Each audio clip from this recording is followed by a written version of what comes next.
an la ilaha illallah wa asyhadu anna Muhammadan abduhu wa rasuluh. Allahumma shalli ala sayyidina Muhammad. Allahumma shalli ala sayyidina Muhammad. Allahumma shalli ala sayyidina Muhammad. Alhamdulillah, para Bapak Ibu jemaah salat zuhur di Masjid Nurul Islam kawasan industri Batam Indo Batam. Alhamdulillah kita bisa melaksanakan salat zuhur berjamaah, iktikaf silaturahim, dan akan teruskan dengan kajian singkat kita belajar sholihin dengan berbagai macam syarat penjelasannya, dan akan ditambah kesempatan ini dengan kita al-Azkar karangan Imam An-Nawawi dan juga kita Ihya Ulumuddin karangan Imam Ghazali radhiyallahu anhu. Kita akan menikmati dalam kita belajar sholihin ini hadis yang ke-1851 dalam pembahasan kitabul Mansurati wal Mulah. Ini ada etika syarat dikabulkannya doa dan juga apa penyebab doa itu tak dikabulkan oleh Allah, tertolak.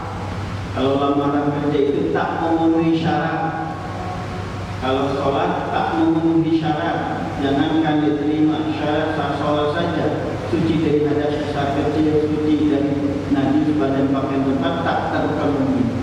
Jadi kalau ini dilanggar, jangankan diterima, masuk saja ke pintu untuk dikabulkan doa tidak masuk, sebab tidak memenuhi syarat. Silakan para bapak ibu yang mata Allah untuk memiliki dan hukumnya wajib kita belajar sholihin selain memiliki tafsir Al-Quran Karim, tentu Al-Quran asli dan juga terjemahnya dan juga tafsirnya. Saya rekomendasikan yaitu kita tafsir selain Imam Al-Jalalain, tafsir Jalalain, dan juga kitab Ibnu Katsir selain kitab tafsir yang lainnya. Bismillahirrahmanirrahim. Wa an Abi Hurairah anhu, hadis dari Abu Hurairah. Qala Rasulullah sallallahu alaihi wasallam, Rasul bersabda, Ayyuhan nas, hai manusia, innallaha, sesungguhnya Allah itu thayyibun baik, la yaqbalu illa thayyiban, tidak akan menerima amal perbuatan kecuali yang baik. Wa innallaha, sesungguhnya Allah Ta'ala mengatakan, Allah telah memerintahkan Allah al-mu'minina, terhadap orang yang beriman kepada Allah, bima amara bil mursalin, kepada perkara yang Allah memerintahkan kepada para utusan Allah. Allah telah memerintahkan kepada mukminin seperti Allah telah memerintahkan kepada para utusan Allah. Apa isi dari perintah Allah? Faqala ta'ala, maka Allah berfirman di dalam hadis Rasul Muhammad SAW, dakwah beliau ajan beliau kepada kita, ya ayuhanna, ya ayuhan Rasul, Rasul, kulu makanlah minat thayyibati, dari makanan, minuman, segala sesuatu yang positif yang baik. Makanlah, minumlah minat thayyibat, dari yang halal. Wa'malu, dan beramallah kamu sholihan, yang baik, amal soleh. Amal yang diterima oleh Allah itu dengan dua syarat. Pertama adalah muwafaqatu syariat Islam. Pertama adalah sesuai dengan syariat Islam yang diajarkan Rasul Muhammad SAW, yang dijelaskan oleh para ulama amilin yang mengamalkan keilmuannya berdasarkan Al-Quran dan hadis Rasul Muhammad SAW, bukan ciptaan ulama, tapi memang ada dasar hukumnya. Ini Al-Mu'minun ayat 51. Wa qala ta'ala, Allah berfirman di dalam surat Al-Baqarah ayat 172, ya ayyuhalladzina amanu, hai yang beriman, kulu makanlah olehmu minat thayyibati, dari makanan minuman yang halal. Bahkan sebagian dari tafsir mengatakan thayyib itu bukan cuma halal tapi menyehatkan. Thayyib itu halal, menyehatkan, sama dengan yang mubarakah, yang diberkahi Allah.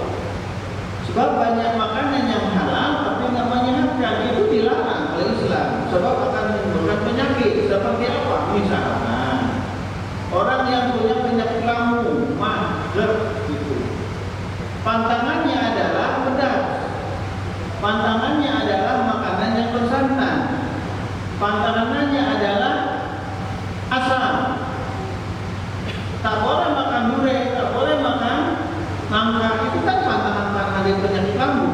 tak boleh minum kopi.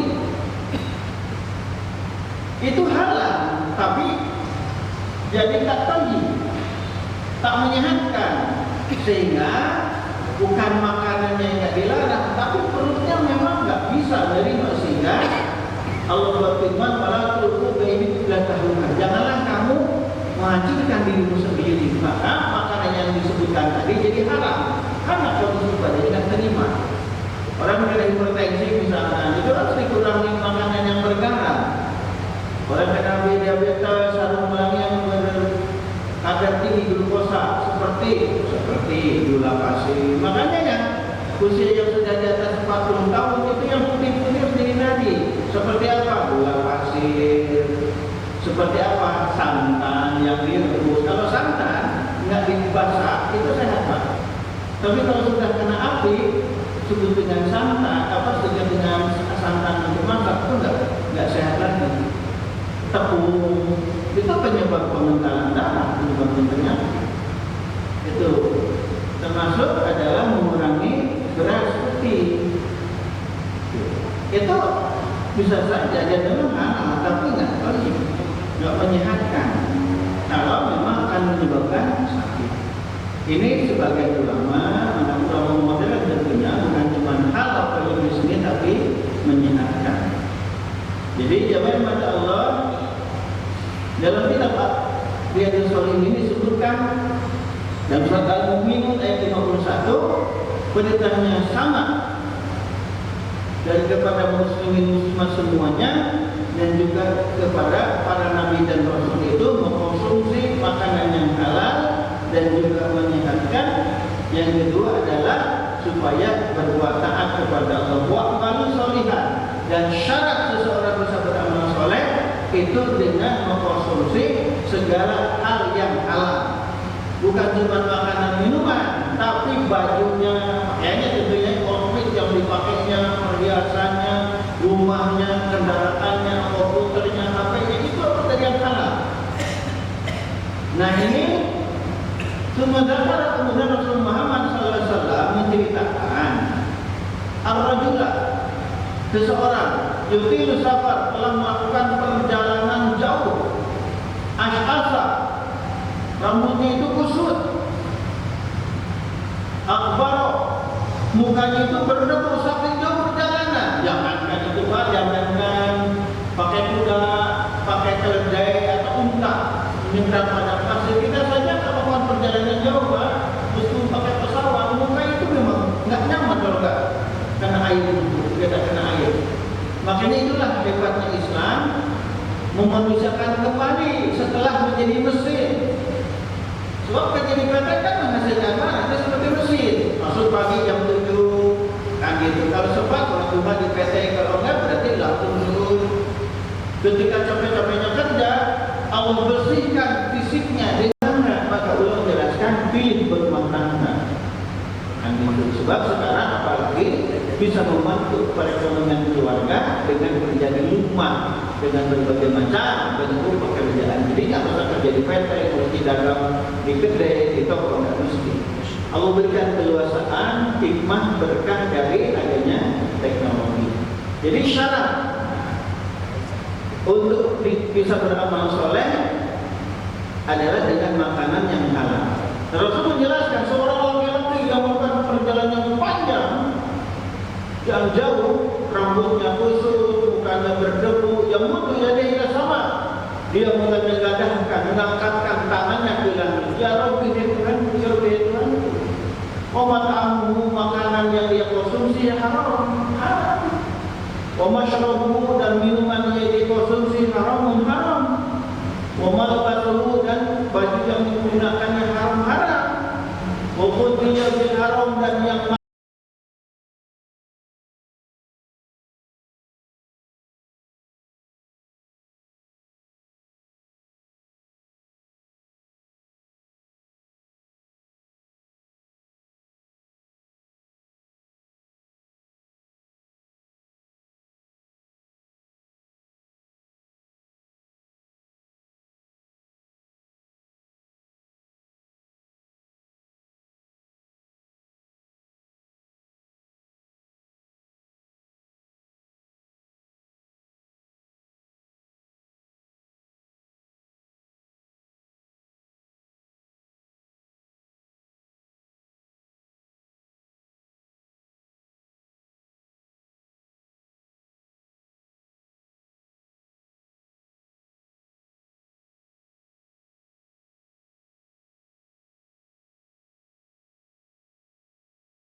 mengusap muka ketika selesai berdoa.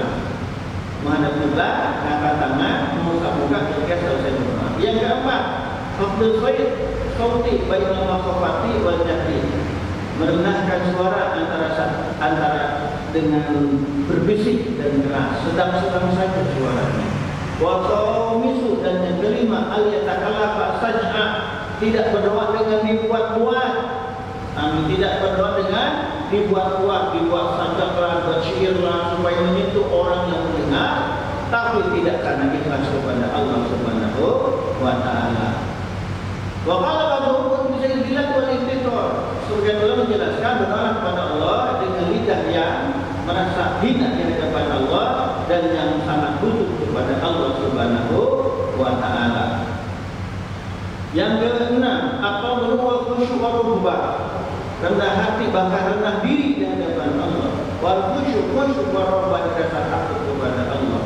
Seperti halnya firman Allah dalam surat Al-Anbiya ayat 90, "Ud'u rabbakum tadarruan wa khufyah." Berdoalah kepada Allah tadarruan dengan tawadhu, rendah hati, bahkan kalau untuk muslimin di hadapan Allah dengan rendah diri, wa khufyatan, dan rasa takut. Di dalam surat Al-Anbiya ayat 90 dari surat Al-A'raf ayat 55. Jadi Al-Anbiya ayat 90, innahum kanu yusarruna bil khairat. Mereka itu sesungguhnya mereka adalah orang-orang yang bersegera beramal soleh, berbuat kebaikan, wa yakuna, dan mereka berdoa kepada kami raghaban, dengan penuh harapan, wa rahaban, dan rasa takut, wa kana dzalika wa kanu lana khashiyin. Mereka itulah orang yang khusyuk kepada kami. Itu Al-Anbiya ayat 90. Sedangkan Al-A'raf ayat 55, ud'u rabbakum tadarruan wa khusyah. Berdoalah kamu kepada Tuhan kamu tadarruan, dengan tadarru, rendah diri di hadapan Allah, wa khusyatan, dan rasa takut. As-sabi yang 7, ayat 5 bin talabi, benar-benar sungguh-sungguh dalam meminta, wa yuqina bil ijabati, dan yakin, wa yuqina bil ijabati, dan yakin Allah akan mengabulkan doa, wa istiqra'u fi jima', dan lurus dalam memohon kepada Allah, dan juga harapan yakin Allah akan mengabulkan doa. Yang 9, ayolah fi doa, wa yakunu salasan wa yastaqim bil ijabah. Mengulang-ulang dalam berdoa sampai 3 kali. Yang ke-9, ayat doa bizikrillah. Berdoa dimulai dengan zikir kepada Allah.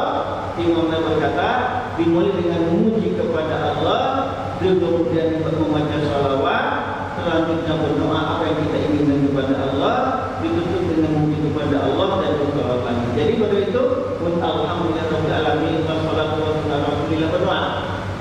Nanti terakhirnya setelah berdoa wassallallahu alaihi wasallam walhamdulillahirabbil alamin. Yang terakhir adalah amal yang terpenting dan asal ketika berdoa ijabah yang tadi adalah at-taubatu, bertobat kepada Allah, wa raddul mazlumi, mengembalikan harta yang diambil secara paksa, tidak hak dari orang lain, harta dari diambil dari cara yang zalim, wa tiqul Allah taala, hanya menghadap kepada Allah. Yang terpenting adalah bertobat kepada Allah, mengembalikan barang yang diambil secara zalim, minta halal, minta maaf kepada yang dizalimi, menghadap kepada Allah. Cuma permasalahannya bagaimana yang dizalimi itu rakyat Indonesia, Pak. Ratusan juta barang diambil. Minimal satu provinsi atau satu kabupaten. Harusnya 10 kilo, sebagainya kurang, Pak. Kurang 3 orang gitu loh. Harusnya 10 kilo, kurang 2,5 kilo gitu. Kurang 3 kilo. Uang harusnya diberikan sekian, jatuhnya sekian gitu. Memang ya Allah, itulah masalahnya. Kalau sudah tidak punya rasa takut kepada Allah, manusia akan dikibuli, dibohongi polisi, ditipu jaksa, ditipu hakim, ditipu rakyat, dari dianggap. Ini begitu masalah ini kalau cepat diselesaikan, na'udzubillah, akan bubar negara ini. Maksiat di mana-mana, korupsi di mana-mana. Ini kasusnya seperti Cordova Spanyol, nggak ada jaminan. Khilafah Utsmani Ismani, khilafah terakhir Turki, bubar 1924, nggak ada jaminan. Nggak ada jaminan negara ini akan tetap Indonesia kalau tidak kembalikan asalnya tujuan bernegara, balik kepada syariat Islam dan non-muslim mengamalkan agamanya masing-masing. Berangkat sekolah muslim. Makanya jamaah Allah kita harus masuk berdakwah dengan cara baik lewat media sosial. Itu dakwah kita yang bisa kita lakukan. Sekali lagi tidak dengan cara represif kasar atau masuk dengan cara brutal atau dengan cara bijaksana. Itu amar ma'ruf nahi munkar kita dan kehidupan kita. Semoga Allah menyelamatkan bangsa ini, memberikan taufik hidayah kepada muslim-muslim bagi para pemimpin bangsa kita. Amin. Allahumma shalli ala sayyidina Muhammad ya rabbal alamin. Allahumma ighfir lana dzunubana wa liwalidina wa liman sabara. Faqil bil ajri rahmatan kita fi dunya hasanah wa fil akhirati hasanah wa qina Allahumma salli ala sayyidina Muhammad wa sallim nabiya wa qalban farsha wa maqbala wa badan akhir teruskan haram pertama saya dikatakan wallahu syukurina ta'ala sallallahu alaihi wasallam nabi wa sayyidina malaikat dan mukallafin wa sallallahu alaihi wasallam alamin. Subhanallahumma wa bihamdika asyhadu an la ilaha illa anta astaghfiruka wa atubu ilaik. Allahumma shalli ala sayyidina Muhammad